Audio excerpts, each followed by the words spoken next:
If you set limits on screen time for your children, get ready to break them. Remote learning means a good chunk of the day will be spent online, which is why creating a healthy balance of physical activity and online learning is more important than ever. Elenee now explains how to do that.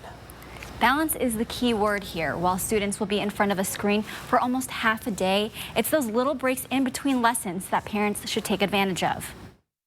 Spending hours in front of a screen is inevitable for students this fall. And that's just the way it has to be right now because of the pandemic.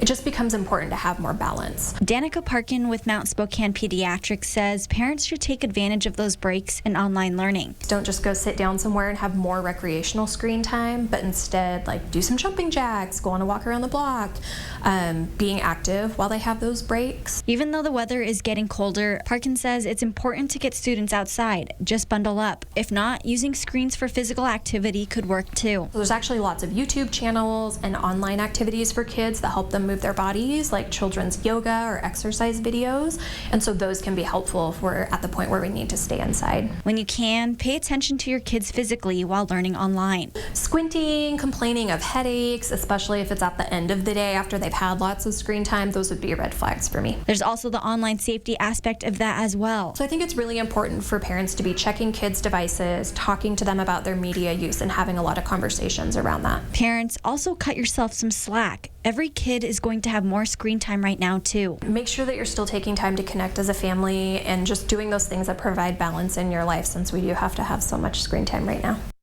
A few other tips. Mount Spokane Pediatrics says it's best to be away from a screen about an hour before bed. Otherwise, it can affect sleep. Mentally, as kids go back to school, even if it is online, it will be good for them to have some social connections other than family.